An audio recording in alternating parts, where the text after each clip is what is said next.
सगळ्या बाजू आणि विकासाची दिशा स्पष्ट करण्यासाठी आपल्या बरोबर आहेत राज्याचे सांस्कृतिक कार्यमंत्री आणि वनमंत्री सुधीर भाऊ मुनगंटीवार. भाऊ, आपलं खूप खूप स्वागत. मला माहिती आहे एकदा का एखाद्या विषयावरती तुम्ही बोलायला लागलात की अनेक गोष्टी अशा असतात ज्या नव्याने कळतात आणि मला असं वाटतं त्यातली पुढली दिशा आणि त्या नव्या बाजू देखील आज आम्हाला कळतील. थेट पहिला प्रश्न सगळ्यांच्या मनातला आपल्यासमोर ठेवतोय की राज्याचा कलासंपन्न महाराष्ट्राचा अजेंडा आपला काय? राज्याचा वारसा अतिशय मोठा आहे आणि एका शब्दात सांगायचं असेल तर धनानी शरीराचं समाधान होऊ शकतं, पण साहित्य व कलेनी मनाचं समाधान प्राप्त होतं. वाह, क्या बात आहे. आणि हाच विचार घेऊन या क्षेत्रामध्ये आम्ही अनेक निर्णय करतो आहे आणि त्या निर्णयाच्या माध्यमातून माझा विश्वास आहे की प्रगत महाराष्ट्र हा फक्त धनसंपन्न नसेल तर हा गुणसंपन्नही असेल. आणि त्या दृष्टीने आमच्या राज्यामध्ये असणारी एकूण साहित्य संपदा ही योग्य पद्धतीने पुढे नेण्याच्या दृष्टीने माझ्या विभागामध्ये मी काम करतोय. मग राज्यगीतापासून तर छत्रपती शिवाजी महाराजांचे वाघनक आणण्यापर्यंत, 75 नाट्यगृह बांधण्याचा संकल्प करण्यापासून अमृत महोत्सवाच्या विविध कार्यक्रमापर्यंत, साहित्यिक कलाकार यांना एक चांगलं पोर्टल प्राप्त व्हावं या दृष्टीनेही आम्ही मोठं काम करतोय.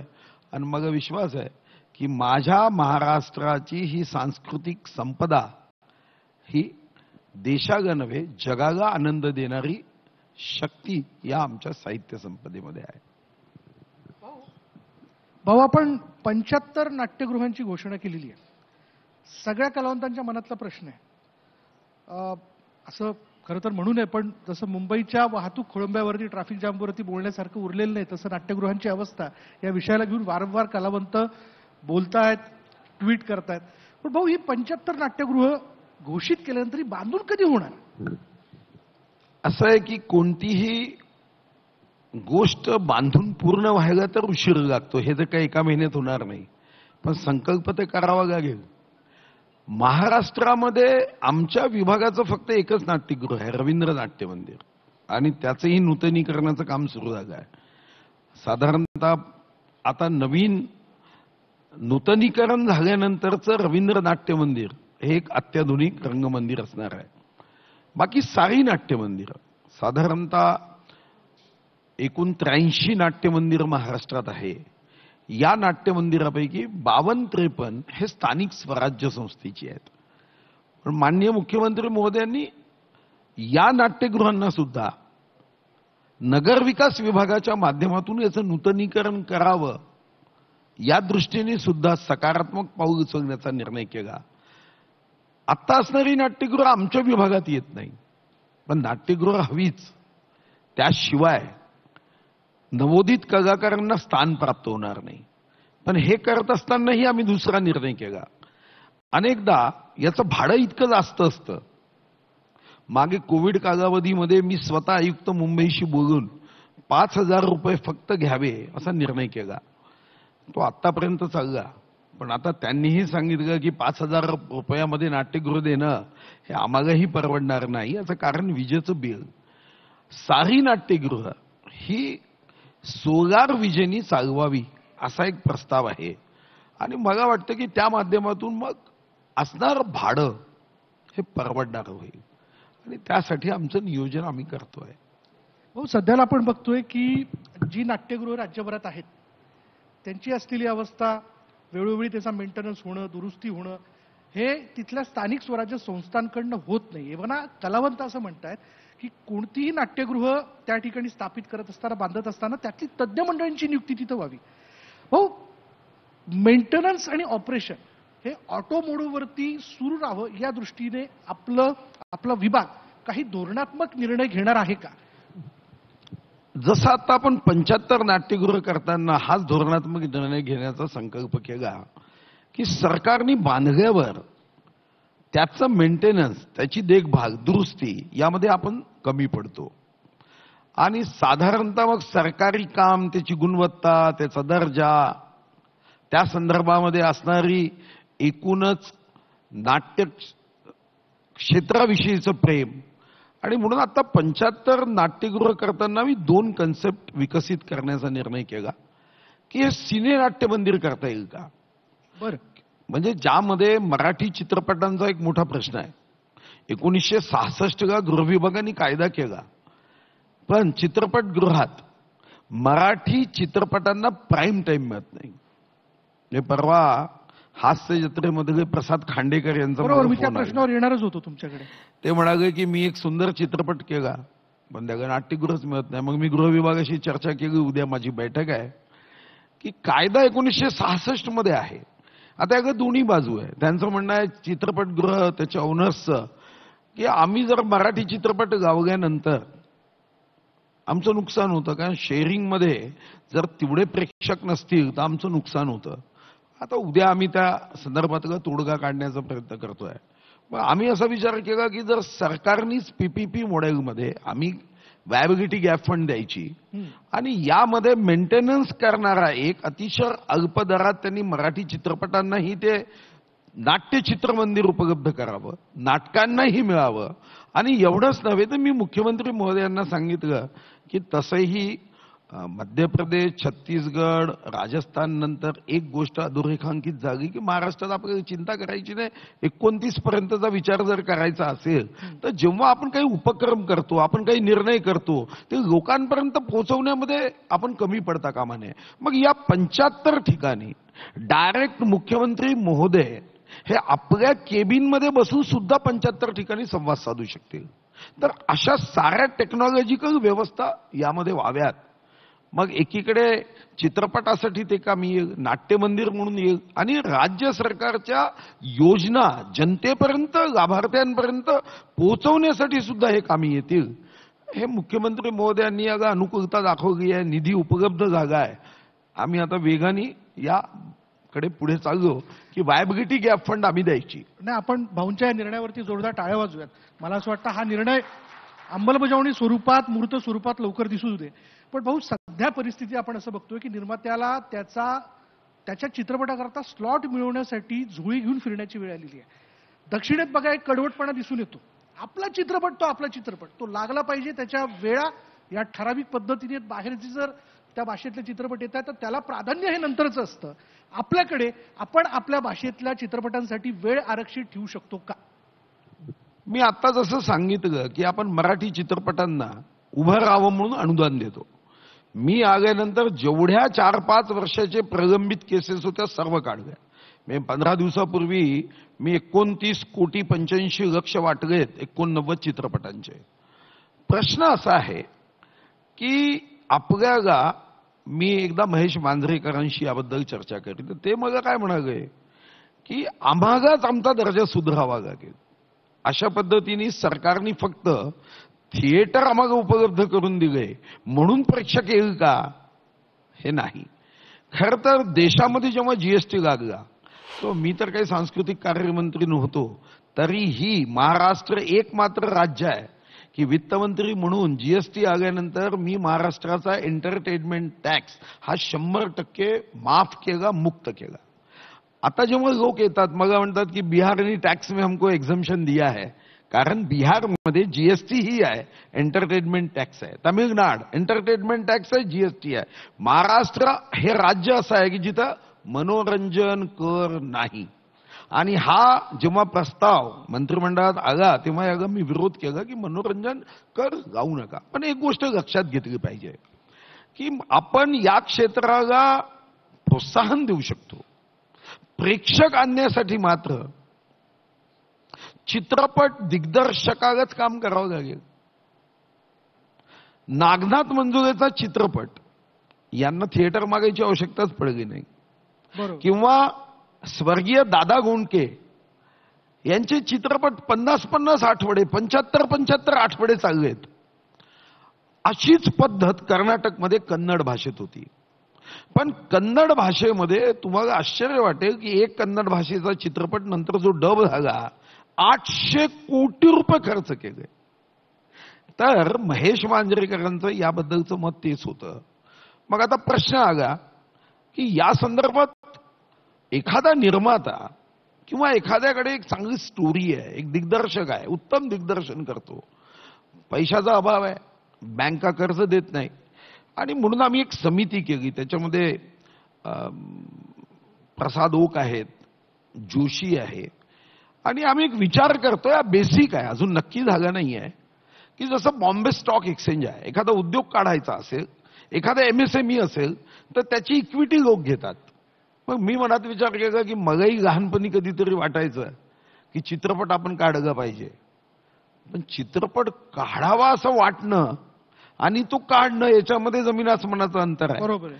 मग यामध्ये जसं बॉम्बे स्टॉक एक्सचेंज आहे तसं आपण फिल्म स्टॉक एक्सचेंजचा विचार करू शकू का? की समजा एखाद्याकडे सुंदर स्टोरी आहे, चांगला दिग्दर्शक आहे, एखादा व्यक्ती 5 कोटी इन्व्हेस्ट करू शकत नाही, पण तो त्या चित्रपटामध्ये 20 लाख रुपये इक्विटी म्हणून जमा करू शकतो. असे 10 लोक आहेत, आणि नंतर मग त्यांचं शेअरिंग होऊ शकेल का?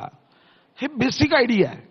पण या आयडियाला विकसित करण्यासाठी आत्ता आम्ही एक समिती केली आहे, आणि त्या समितीचा हाच मॅन्डेट आहे की आपण या पद्धतीने काम करू शकू का? की एखाद्या व्यक्तीला वाटतं की ठीक आहे की मी मिनिमम शेअर 5 लाखाचा आहे, ते हा चित्रपट निर्माण करण्यामध्ये 5 लाख रुपयाचा मी शेअर घेईन, आणि मग त्या चित्रपटातून होणारा नफा नुकसान सर्वाची जबाबदारी मी, कारण शेवटी मी आंशिक ओनर आहे.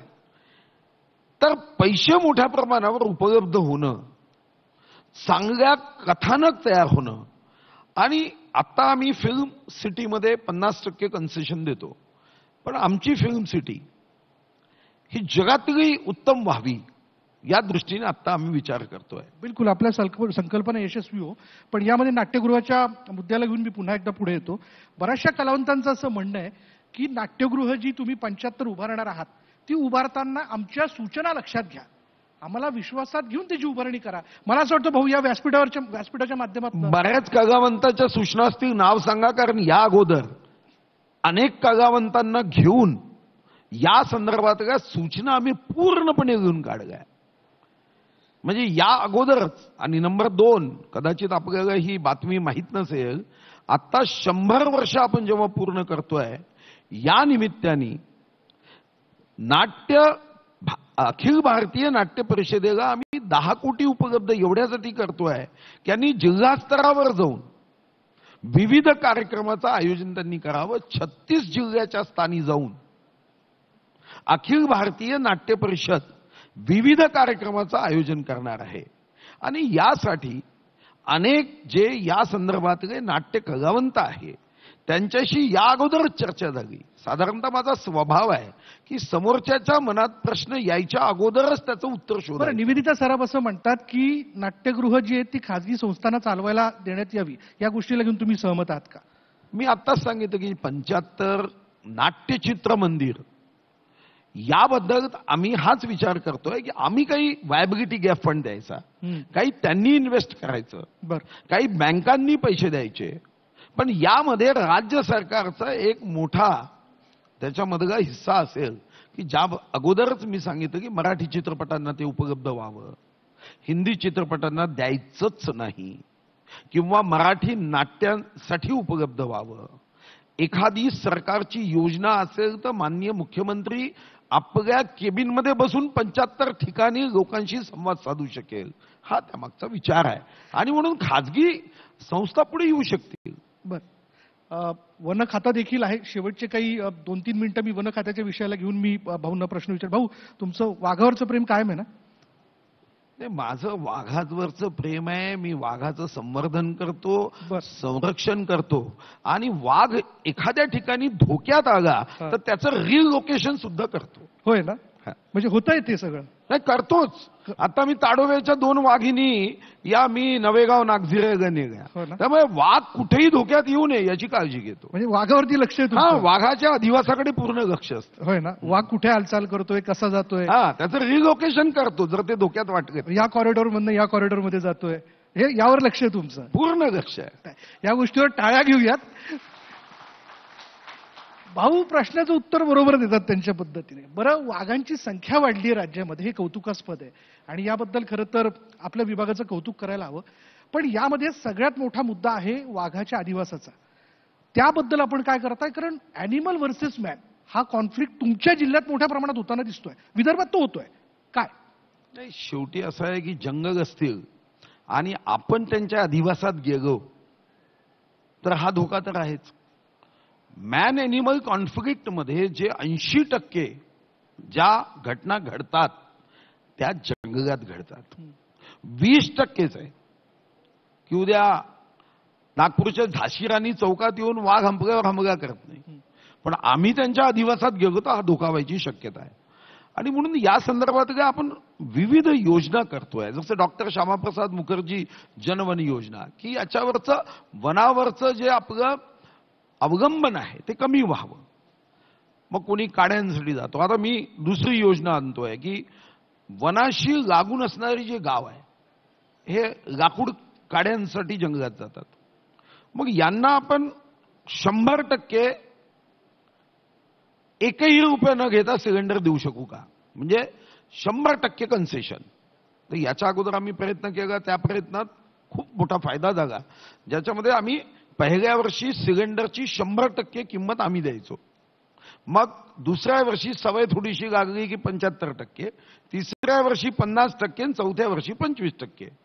आता मी आमच्या विभागाला सुचवलं की हे बाकी सर्व लोक महागड्या गाड्या घेतात, प्रदूषण करतात, आम्ही विमानात बसतो, आकाशात प्रदूषण करतो, एवढी शुद्ध हवा सोडणाऱ्या वनक्षेत्रामध्ये असणाऱ्या गावकऱ्यांच्या नशिबात काय? सायकल चालवणारा प्रदूषण करत नाही, कार चालवणारा प्रदूषण करतो. बाकी गावातल्या लोकांकडून प्रदूषण नाही. मग त्यांचा हक्क आहे की त्यांना आपण 100% कन्सेशन मध्ये सिलेंडर दिलं तर वनात जाणं त्यांचं लाकूड फाट्याचं काम बंद होईल. मग गावांमध्ये आपण सोलार गिझर देऊ शकतो का? त्याच्यावर आम्ही काम सुरू करतोय. तर या माध्यमातून जंगलात जर जाणं कमी झालं तर वाघ तिकडे सुरक्षित आणि माणसं इकडे सुरक्षित. अगदी शेवटचा मुद्दा, बांबू लागवड हा विषय फार महत्वाचा आहे, तुमच्या जिव्हाळ्याचा येतो. बांबू लागवड झालंय तर बांबू ज्या पद्धतीने वाढतो त्यातनं देखील निसर्गाचं फार मोठ्या प्रमाणात संवर्धन होतं. ते किती नजरेच्या टप्प्यात आलंय? आपण 4462 स्क्वेअर किलोमीटरनी महाराष्ट्रामध्ये बांबू लागवड वाढली. बांबू हा आधुनिक कल्पवृक्ष आहे. या दृष्टीने आम्ही 2 महत्वाचे काम करतोय. एक, तुम्ही कधी चंद्रपूर आला तर बांबू रिसर्च अँड ट्रेनिंग सेंटर आम्ही सुरू केलं. आज आमचा आदिवासी बहिणींनी केलेला तिरंगा ध्वज पंतप्रधान महोदयांच्या कार्यालयात आहे, राष्ट्रपती महोदयांच्या कार्यालयात आहे. बांबूपासून ज्या डायरीज तयार केल्या त्या डायरी अनेक ठिकाणी आहे. साधारणतः आता त्या संदर्भात जे बांबूवर काम करणारे आमचे आर्किटेक्ट आहे त्यांनी 100 पेक्षा जास्त प्रॉडक्ट केलं. म्हणजे नुकतंच मी आणि मुख्यमंत्री महोदय आम्ही पाकिस्तानच्या सीमेवर छत्रपती शिवाजी महाराजांचा स्टॅच्यू आम्ही तिथं लावला आणि तेव्हा मी बांबूपासून तयार केलेलं मशीन गन घेऊन गेलो. तिथं असणाऱ्या आर्मी अधिकाऱ्यांना ते एवढ्या आवडल्यात की ज्या हुबेहूब दिसतात. अशा इतक्या अनंत वस्तू बांबूपासून केल्या. राखी, आता राखीमध्ये नेहमी म्हटलं जायचं, आता बांबूची राखी यावर्षी आमच्या जिल्ह्यात आम्ही तयार केलेले साधारणतः 1.5 ते 2 लक्ष हे राखी गेल्यात. तर त्याच्यावर आम्ही काम करतोय, बांबू मिशनमध्ये काम करतोय. आणि आता महत्वाचा GR हा आता राज्य सरकारने केला. जेवढे थर्मल पॉवर स्टेशन आहे त्याच्यामध्ये आपल्याकडे दगडी कोळसा लागतो.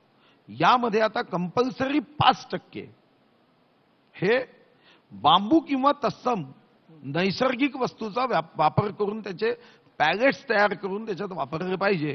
आणि यासाठी सुद्धा आम्ही एक स्वतंत्र योजना केली की ज्यामध्ये बचत गटांना मोठं काम प्राप्त होईल, बरोबर, पर्यावरणाचं रक्षण होईल, त्यांची आर्थिक क्षमता वाढेल आणि आमच्या पॉवर स्टेशनमधून यातून स्वस्त दरामध्ये जे फ्युएल आहे ते प्राप्त होईल. धन्यवाद भाऊ आजच्या या संवादाबद्दल. तसं भाऊंनी सगळ्यांनाच बांबू लागवडीच्या बाबतीत अपील केलेलं आहे.